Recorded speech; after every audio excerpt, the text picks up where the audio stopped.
여러분, 토양이 산성화가 되면 그 땅이 황폐해진다고 하죠. 몹쓸 땅이 된다고 합니다. 지나치게 사용하는 이 화학 비료 때문에도 그렇고요. 그리고 공장과 자동차에서 나오는 매연이 그 이제 주 요인이라고 합니다. 땅이 산성화되면 아무리 정성스럽게 농작물을 심어도 열매가 웬만해서 이게 잘 거두어질 수 없다라고 그래요. 그리고 생태계가 파괴가 되고, 그렇게 해서 일어나는 모든 결과는 결국 고스란히 그 땅에 이제 발을 딛고 살아가는 사람들에게 이제 돌아가게 되는 것이죠. 지난 11월 11일이 무슨 날이었는지 혹시 아십니까? 예, 잘 알고 계시네요. 근데 금요예배 참석하신 분들은 어떤 날인지 알고 계세요. 그 11월 11일이 농업인의 날입니다. 농민의 날인데, 11월 11일을 왜 정했을까? 이렇게 가을이 되고 여러 이제 농산물이 풍족하게 잘 익고 추수하는 계절이라서 가을에 이제 농업인의 날을 이렇게 정하지 않았나라는 생각이 들었는데, 한자로 보니까 그 열십자에 한일자를 써서 이 두 개를 합치니까 흑토자가 된다라고 그래요. 그래서 흙에다가 농작물도 뿌리고, 그리고 또 열매를 거두어 들이는 이 농사꾼들, 농업인들을 생각을 해서 농업인의 날을 11일로 정했다고 하는 거예요. 논밭에 추수해야 될 농작물이 풍성하게 잘 자라고, 또 과일나무에 열매들이 이게 실하게 열려있는 모습을 보면 우리들의 마음 가운데 기쁨과 감사함이 넘치죠. 저도 이렇게 가을철이 되면 우리 교회 앞에 있는 저 집 앞에 감나무에 감이 얼마나 주렁주렁 열리는지 그거 볼 때마다 야, 진짜 감 탐스럽게 열린다라는 생각을 하는데, 그거 바라보면서 감사한 마음이 참 커져요. 이렇게 농사를 지을 수 있는 이유가 무엇입니까? 바로 씨를 뿌릴 수 있는 아름다운 밭, 좋은 밭이 있기 때문에 그렇습니다. 어릴 적 할아버지 댁에 한 번씩 가보면요, 할아버지 그 집 앞에 꽤 큰 텃밭이 있었어요. 그 텃밭에다가 여러 채소와 야채를 키우셨는데, 뭐 오이, 가지, 상추, 대파, 호박, 뭐 이런 여러 가지 이제 그 야채, 채소들을 많이 심으셨어요. 그런데 심는 것 족족 얼마나 잘 자라야죠. 제 머리통만한 호박과, 제 머리가 좀 크긴 하지만 제 머리통만한 호박이 열리고 팔뚝만한 오이 가지가 열리고, 그거 바라보면서 이게 할아버지가 무슨 마법이나 쓴 것처럼 왜 이렇게 심는 것마다 잘 농사가 되지라는 생각이 들었어요. 그 밭에서 자라나는 모든 열매 맺는 채소와 종류는 마치 에덴 동산에 심은 것처럼 너무 풍성하게 잘 자라는 거예요. 그런데 그 비밀을 제가 한번 알게 되었습니다. 할아버지께서 저한테 한번 그렇게 얘기를 하시는 거예요. 경천아, 저기 구석에 있는 그 들통 좀 들고 와라 그러시는 거예요. 그 들통 들고 오는 냄새가 얼마나 고약해야죠. 그리고 할아버지께서 긴 장대 끝에 이제 바가지가 달려있는데 그거 이제 그 안에다 넣어서 뭐 하는 거예요? 거름 뿌려주시는 거예요. 거름을 뿌리면서 저에게 이렇게 해주셨던 말씀이 기억이 나요. 강찬아, 땅은 절대로 스스로 변할 수 없어. 좋은 거름을 잘 뿌려줘야 땅이 비옥해진단다. 땅이 좋아진단다. 그렇게 이제 말씀을 하시는 거예요. 오늘 예수님께서 들려주시는 이 비유의 말씀, 우리가 어릴 적부터 참 자주 들어서 익숙한 말씀이죠. 그렇죠? 이 말씀을 들을 때마다 여러분들 어떤 생각을 하셨어요? 내 마음은 지금 어떤 모습일까? 내 마음은 이 많은 토양, 이 땅의 모습들 가운데 어떤 종류일까? 진짜 좋은 밭이 좀 돼야 될 텐데, 그래서 이 100배, 60배, 30배의 결실을 맺는다고 그러는데, 그 중에서도 이왕이면 내가 100배의 결실을 좀 맺어야 되겠다. 그러면 내가 어떻게 해야 되지? 이런 이제 고민들을 여러분들 많이들 하셨을 거예요. 마음에 저도 이러한 간절한 바람이 있었는지 그 바람에서 시작된 어떤 의무감, 이런 것 때문에 제 마음이 좀 무거웠던 것 같아요. 이 말씀을 들을 때마다. 여러분들은 어떠십니까? 이 비유의 말씀을 듣고요, 내 마음은 완전히 이게 산성화된 것 같은데, 이거 사막화된 것 같은데, 이 척박한 내 마음 가운데 과연 말씀의 씨가 뿌려졌을 때 이 괜찮은 열매를 맺을 수가 있을까? 어떻게 하면 이 기름진 옥토로 내 마음을 바꿀 수가 있을까? 어떤 걸음을 줘야 될까? 이러한 고민이 여러분들 가운데 혹시 있으세요? 그러한 우리들에게 들려오는 예수님의 음성이 무엇입니까? 18절 말씀 가서 보면요, 이렇게 예수님께서 말씀을 하세요. 그런즉 씨 뿌리는 비유를 들으라 입니다. 그런즉 씨 뿌리는 비유를 들으라 말씀을 하세요. 우리 한글 성경에는 이 번역이 이제 되어 있지는 않지만 원문을 가서 보니까 18절에 너희는 그런즉 들으라 라고 되어 있어요. 너희는 그런즉 들으라. 인칭 대명사가 딱 들어가 있는 거예요. 이런 표현은요, 무언가를 강조할 때 쓰는 표현이라고 합니다. 다른 사람은 몰라도, 다른 사람은 이 이야기를 듣고 다 이해하지 못할지는 몰라도 너희들은 이 이야기를 꼭 들어야만 한단다 라고 예수님께서 지금 말씀하고 있는 것이죠. 너희들은 깨달아야 돼, 예수님 말씀하고 있어요. 조금 전에 예수님께서 바닷가에 나가셔서 거니실 때 사람들이 예수님 주위로 역시나 많이 모여들었어요. 예수님께서 어떤 말씀을 가르치시는지 너무 많은 사람들이 모여들어서 예수님이 그 가운데 서 계시질 못해서 물 위에 배를 띄우고 조금 물가에서 떨어져서 무리들을 향하여, 사람들을 향하여 말씀을 가르쳐 주십니다. 그 말씀이 바로 3절 말씀 가서 보니까 비유예요. 비유로 이제 말씀을 가르치시는데 성경을 우리가 자세히 보면 이전까지 예수님께서 한 번도 비유로 말씀을 가르치신 적이 없다는 걸 알 수가 있어요. 그래서 제자들 궁금한 거예요. 예수님께 물어봅니다. 10절에 이렇게 묻죠. 예수님, 이번에는 왜 비유로 가르치십니까? 비유로 가르치신 이유가 도대체 뭐예요? 라고 묻습니다. 그렇게 질문하는 제자들에게 예수님께서 11절에 이렇게 대답을 하시죠. 11절 말씀 같이 한번 읽어볼까요? 대답하여 이르시되 천국의 비밀을 아는 것이 너희에게는 허락되었으나 그들에게는 아니 되었나니 라고 되어 있어요. 여러분, 여기서 천국의 비밀이라고 되어 있는데 이 비밀이라는 단어를 원어로 찾아보니까 미스테리온이라고 되어 있어요. 우리가 잘 아는 미스테리, 신비, 비밀, 감춰진 것, 그런 뜻을 가지고 있죠. 이 천국의 비밀을 아는 것이 어떠한 사람들에게는 허락이 되어 있고 또 어떠한 사람들에게는 이 비유가 들려줄 때 그거 도저히 깨닫고 그리고 받아들이지 못한다라는 말씀이에요. 천국의 비밀을 아는 사람들은 여러분 누구입니까? 바로 예수님의 제자들이고요. 그리고 예수 그리스도를 통해서 이제 하나님의 나라가 이 땅 가운데 시작된다라는 것을 알고 있는, 하나님의 나라가 이제 발전돼 가고 온전히 이루어질 것을 바라보고 기대하고 있는 사람들, 그들은 예수님의 이 비유를 깨달아 알게 된다라는 거예요. 자, 그렇다면 이 비밀을 알지 못하는 사람들은 누구일까요? 예수님이 목청껏 소리 높여서 비유의 말씀을 전함에도 불구하고 그걸 듣지 못하고 깨닫지 못하는 사람들은 누구예요? 당시 하나님의 나라, 천국을 기대하는 사람들이 참 많았어요.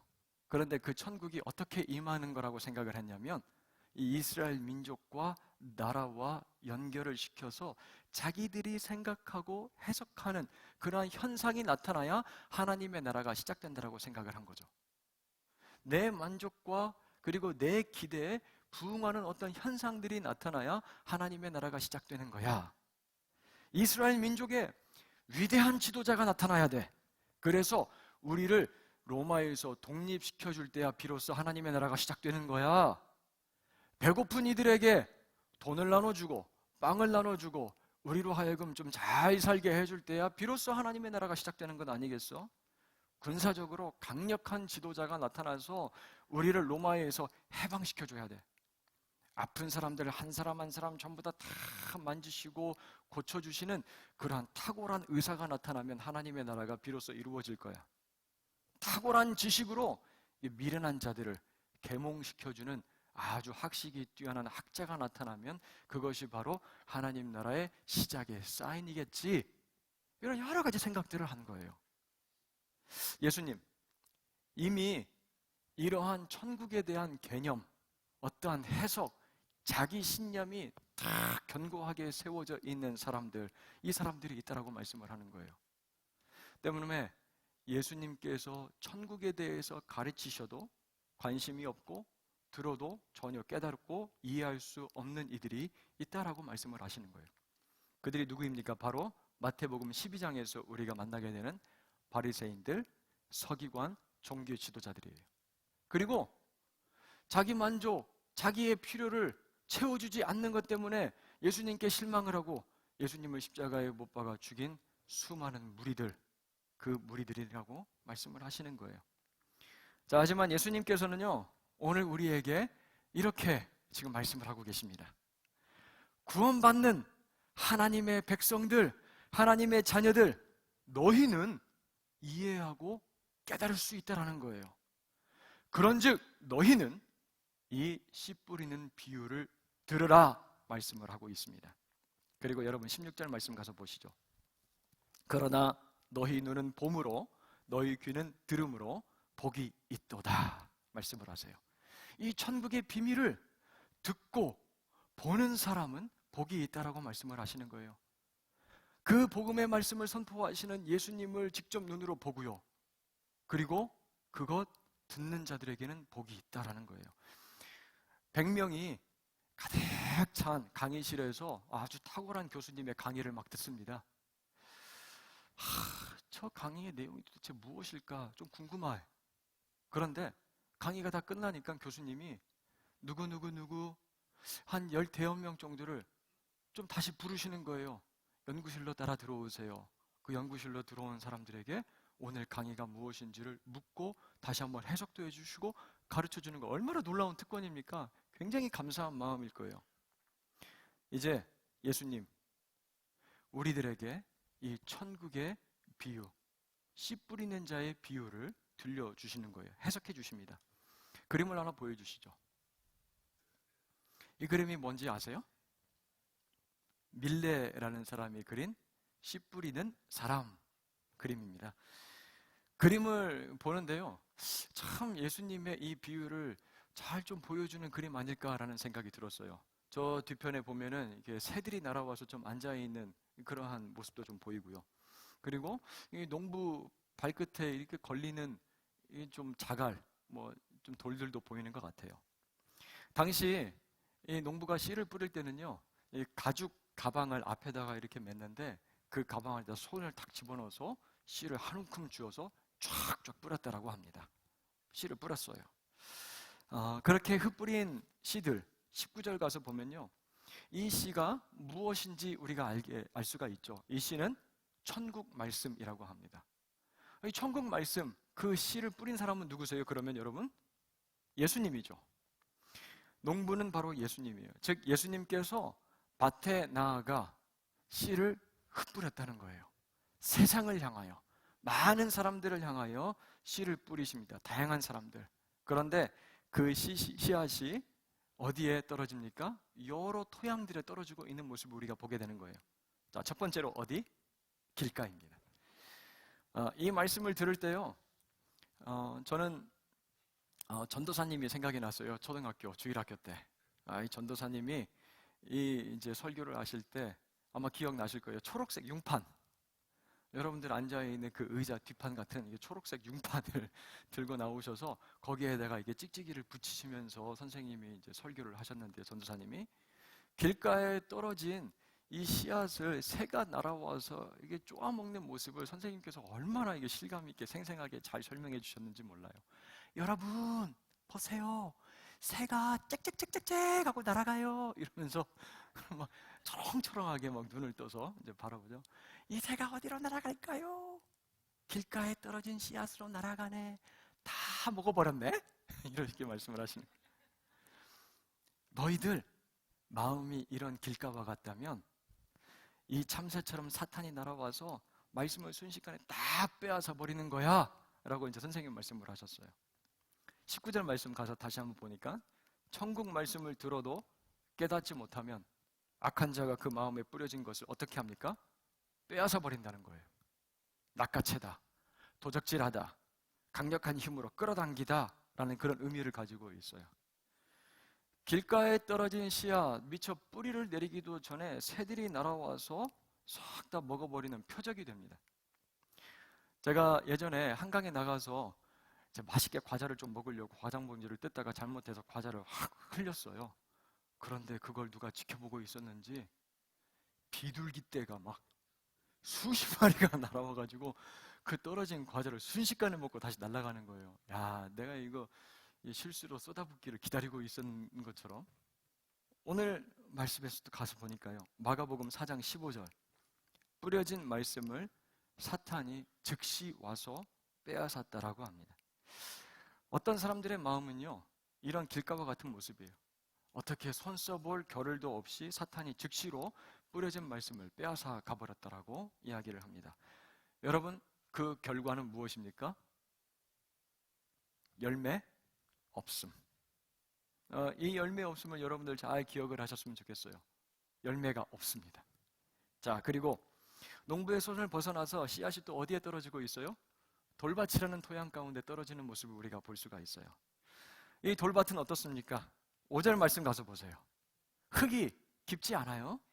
그래서인지 바로 싹이 좀 돌 위에 있는 그 이제 수분을 조금 흡수를 했는지 이 싹이 나오는 것 같아요. 이 땅에서는 조금 돋아 날려나 보네. 그런데 어떻습니까? 해가 뜨니까 바로 말라버려요.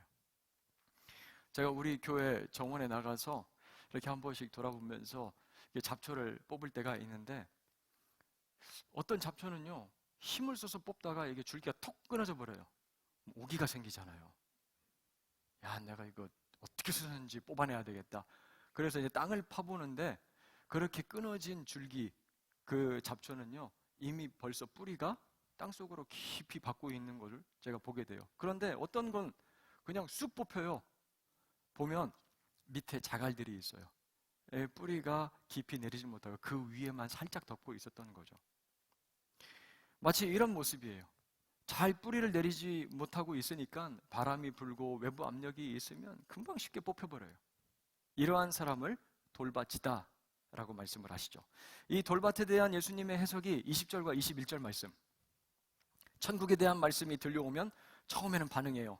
기쁘게 그 말씀을 막 받아들이는 것처럼 보이기도 합니다. 흥미를 보이고 마음의 감동을 받는 것처럼 우리 눈에 보이기도 해요. 하지만 그 결과는 어떻습니까? 환난이나 핍박이 다가오면 곧 넘어지는 모습, 바로 뽑혀버립니다. 이 환난이나 핍박이 강한 빛이 되어서 막 내리쬐기 시작하면 그냥 말라버리는 거예요. 말라 비틀어집니다. 이 돌밭도 결과는 무엇입니까? 동일해요. 무엇? 크게 대답을 하셔도 괜찮아요. 열매 없음. 이 열매 없음이에요. 열매가 없어요. 자, 22절 말씀 가서 보세요. 가시 떨기 덤불에 떨어진 씨앗. 그곳에 떨어진 씨앗, 처음에는 뿌리도 내리는 것 같아요. 잘 자라는 것처럼 보입니다. 그런데 7절을 가서 보니까 도라는 가시 떨기 위에 떨어짐에 가시가 자라서 기운을 막았다라고 합니다. 여기서 이 기운을 막다라는 단어를 원어로 가서 찾아보니까 푸니고인데요, 목을 꽉 조르다, 숨을 못 쉬게 질식시키다라는 그런 뜻을 가지고 있어요. 가시나무가 무엇을 빼앗습니까? 영양분을 다 빼앗아 버리는 거예요. 그림을 하나 보여주시죠. 유대 지역에 가보면요, 비가 많이 내리질 않아요. 건기 때 거의 이게 메마른 이 황토 빛입니다. 그러다가 이제 한번 우기 때 비가 쫙 내리면 그 이제 건조했던 사막과 같은 그러한 땅 위로 막 이제 풀들이 솟아 올라오는데요. 이 건기에도 버티고 물이 부족한 이 이스라엘 땅에서도 1m 이상으로 자라는 식물이 바로 이 가시떨기 덤불이라는 거예요. 이러한 가시떨기 나무 곁에 무엇이 떨어졌어요? 씨앗이 떨어졌습니다, 여러분. 질겨요. 억센 생존력이에요. 그런데 이 가시떨기에 말씀의 씨앗이 영양분을 다 빼앗겨 버립니다. 우리가 기운 빠진다라는 이야기를 하잖아요. 아, 기운 빠지네. 22절 가서 보면요, 예수님은 그 모습을 이렇게 해석해 주시고 있어요. 쉬운 성경을 가서 읽어보니까 말씀을 들었지만 세상의 걱정과 돈의 유혹이 말씀을 막아라고 되어 있어요. 여기에 모든 기운이 전부 다 빨려 나간다라는 이야기예요. 말씀을 듣기는 듣는데요, 자꾸 내 눈과 내 귀에는 이러한 소리, 이러한 모습이 보이는 거예요. 세상 걱정, 어떻게 살아가야 되는지, 돈에 대한 유혹, 이런 것이 눈에 보이고 귀에 들려옵니다. 세상과 말씀 사이에서 밀당하면서 언제는 말씀에도 붙었다가 언제는 세상 가운데도 붙었다가, 하지만 결국 그 결과는 무엇입니까? 가시떨기 덤불에서도 열매 없음이에요. 열매 없음. 여러분, 예수님께서 뭐라고 말씀하시면서 이 비유를 시작을 하셨어요? 그런즉 너희는 씨 뿌리는 비유를 들으라 말씀을 하셨어요. 자, 예수님의 비유 해석 여러분들 집중해서 잘 들으셨습니까? 제가 해석해서 여러분들에게 들려주셨는데요.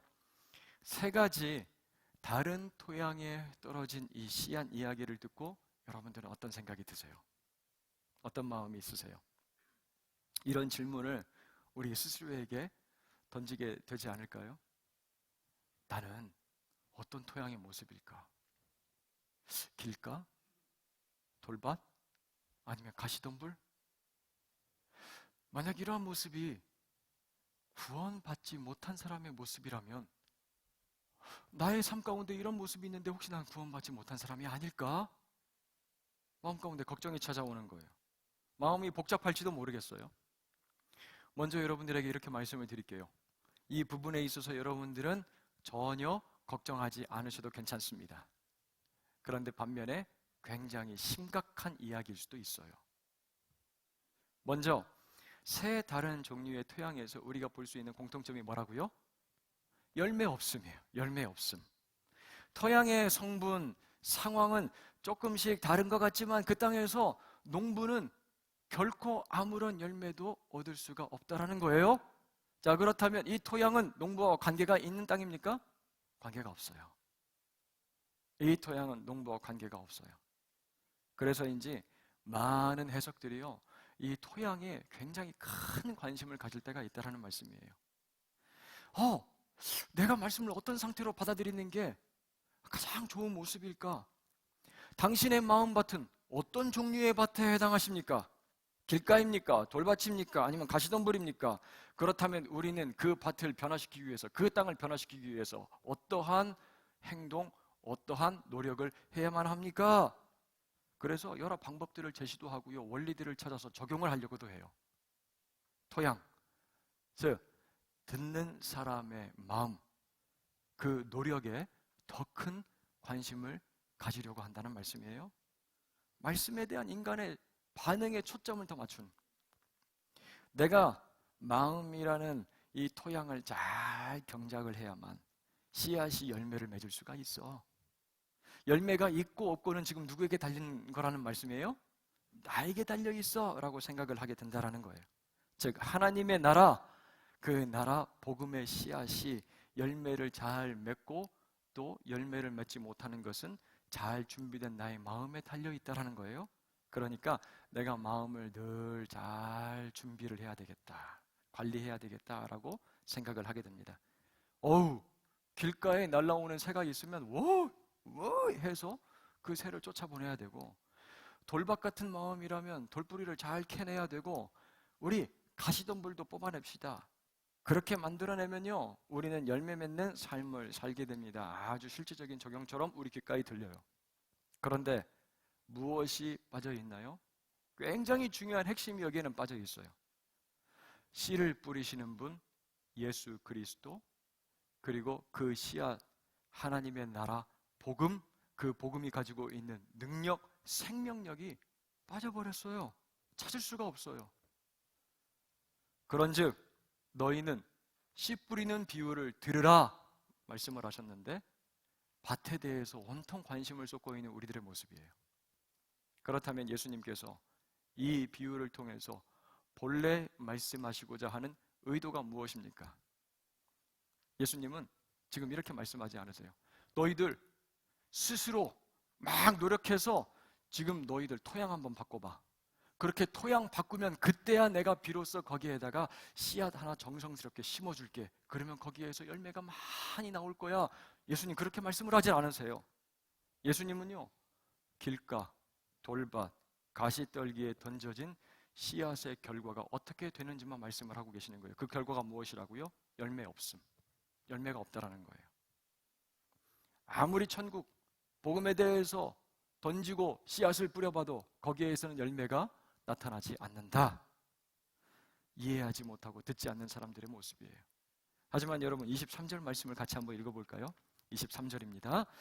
좋은 땅에 뿌려졌다는 것은 말씀을 듣고 깨닫는 자니 결실하여 어떤 것은 100배, 어떤 것은 60배, 어떤 것은 30배가 되느니라 하시더라. 아멘. 여러분, 반전이에요. 예수님은 우리들에게 지금 뭐라고 말씀을 하셔요? 너희는 길가도 아니고, 너희는 돌밭도 아니고, 가시나무 떨기 그 덤불도 아니야. 너희 모두는 옥토란다 말씀을 하고 계시는 거예요. 너희 모두는 옥토란다, 좋은 땅이야 말씀을 하고 계세요. 너희는 하나님이 만드신 옥토야, 좋은 땅. 그곳에 내가 뿌린 씨앗이 닿기만 하면 너희들은 열매를 맺을 수밖에 없는 존재란다. 예수님께서 지금 말씀하시는 거예요. 키가 작고 사람들에게 무시당하면서 살았던 세리장 삭개오를 여러분도 잘 아실 거예요. 예수님을 구경하고 싶어서 뽕나무 위로 올라갑니다. 언제쯤 예수님이 이곳을 지나가실까 기다리고 있는데 예수님이 마침 지나가세요. 그런데 예수님이 뽕나무 위에 올라가 있는 삭개오 탁 눈을 마주치십니다. 그리고 이렇게 말씀하시죠. 삭개오야, 그 나무에서 내려오라. 내가 오늘 너의 집에 유하겠다, 너의 집에 머물겠다라고 말씀을 하세요. 그 말씀을 보면서 사람들은 수군거리기 시작해요. 그 말씀을 듣고 예수님을 기쁘게 막 영접하고 환영하고 있는 삭개오의 모습을 보면서 사람들이 수군거리기 시작해요. 예수님 큰일 났다. 예수님 저런 사람이, 저 사람 누가 봐도 저 사람의 마음은 옥토가 아닌데, 길밭, 돌밭, 가시덤불과 같은 그러한 사람인데 저 사람의 마음 가운데 복음의 씨앗을 던지겠다고? 예수님 큰 실수하시네. 예수님 헛수고입니다. 무슨 열매를 저에게 바랄 게 있다고 삭개오의 집으로 들어가십니까? 수근거렸을 거예요. 그런데요, 삭개오, 사람들이 보기와는 다르게 그의 마음은 좋은 땅이었어요. 옥토였습니다. 예수님을 만난 그에게 얼마나 놀라운 열매가 열리는지 몰라요. 예수님, 저의 재산의 반절을 가난한 이들을 위해서 사용하겠습니다. 그리고 내가 혹시 누군가에게 속여서 그의 재산을 탈취한 게 있다면 저는 4배로 그들에게 갚겠습니다. 그리고 그러한 고백을 하는 삭개오에게 예수님은 이렇게 말씀을 하시죠. 뭐라고 하십니까? 오늘 이 집이 구원을 받았도다. 이도 아브라함의 자손이란다. 난 잃어버린 자들을 찾아내어 그들을 구원하기 위하여 이곳에 왔단다 말씀을 하시는 거예요. 예수님 지금 뭐라고 말씀하시는 거예요? 이 사람이 옥토야, 삭개오가 좋은 땅이야 말씀을 하고 계시는 겁니다. 사랑하는 여러분, 이 시간 말씀 듣는 저와 여러분들 모두가 옥토라는 사실, 하나님께서 이 땅 가운데 좋은 땅으로 우리를 보내셨다는 사실을 저와 여러분들 기억할 수 있게 되기를 주님의 이름으로 축복합니다. 로마서 10장 9절 말씀을 가서 보세요. 네가 만일 내 입으로 예수를 주로 시인하며 또 하나님께서 그를 죽은 자 가운데서 살린 것을 내 마음에 믿으면 내가 구원을 받으리라 말씀을 하세요. 예수를 주로 시인하고 나의 죄를 위해서 그분이 죽으시고 다시 살아나셨다는 그 복음을 믿는 그 마음이 어떤 밭이에요? 좋은 밭, 옥토라는 뜻이에요. 오늘 예수님 비유는요, 우리가 어떻게 우리의 영혼을 개발하고 우리의 본질을 바꿔야 되는지 그 부분에 대해서 이야기를 하시는 게 아니에요. 우리는 이제 옥토고 우리가 이제 어떠한 열매를 살면서 살아가야 되는 존재인지에 대해서 확인시켜주는 말씀이에요. 여러분 23절 말씀 다시 한번 가서 보시죠. 마태복음 13장 23절 말씀 같이 읽겠습니다. 좋은 땅에 뿌려졌다는 것은 말씀을 듣고 깨닫는 자니 결실하여 어떤 것은 100배, 어떤 것은 60배, 어떤 것은 30배가 되느니라 하시더라. 아멘. 좋은 땅에 뿌려졌다는 건요, 말씀을 듣고 어떻게 하는 자? 깨닫는 자예요. 말씀을 듣고 깨닫는 자. 여기서 깨닫다라는 단어는요, 스니에미라는 헬라어 단어인데요, 곁에서 동행한다, 마음으로 동참한다, 그런 의미를 가지고 있어요. 말씀을 듣지만 말씀을 깨닫게 되는 이 놀라운 작용을 일으키시는 분은 누구십니까? 우리 안에 이미 들어와 내주하고 계시는 성령 하나님이세요. 성령 하나님이 내주하고 있는 사람은 구원받은 사람이에요. 구원받은 사람이에요. 사랑하는 여러분, 한 주간, 아니 우리가 주님의 부르심을 받아 주님 앞에 설 때까지 우리는 모두가 성령께서 우리 안에 거하시는 아름다운 밭, 좋은 땅, 옥토라는 사실을 기억하며 살아갈 수 있게 되기를 주님의 이름으로 축복합니다. 그리고 이렇게 기도하길 바라요. 성령님, 저는 좋은 땅인데 열매 맺기를 원해요. 30배, 60배, 100배의 결실을 맺으면서 살아가는 하나님의 자녀 옥토가 되길 원해요. 김옥토, 이옥토, 박옥토, 장옥토, 하나님, 저의 이름 옥토로 살게 해주세요. 그렇게 기도하며 말씀을 듣고 깨닫고 하나님께서 우리에게 허락하여 주시는 30배, 60배, 100배의 그러한 아름다운 열매들을 누리며 살아가는 저와 여러분 모두가 되길 주님의 이름으로 축복합니다. 그 말씀을 마음 가운데 소원하면서 우리 시편 1편 1절에서 3절 말씀을 함께 읽도록 하겠습니다. 함께 읽습니다. 복 있는 사람은 악인들의 꾀를 따르지 아니하며 죄인들의 길에 서지 아니하며 오만한 자들의 자리에 앉지 아니하고 오직 여호와의 율법을 즐거워하여 그의 율법을 주야로 묵상하는도다. 그는 시냇가에 심은 나무가 철을 따라 열매를 맺으며 그 잎사귀가 마르지 아니함 같으니 그가 하는 모든 일이 다 형통하리로다. 아멘.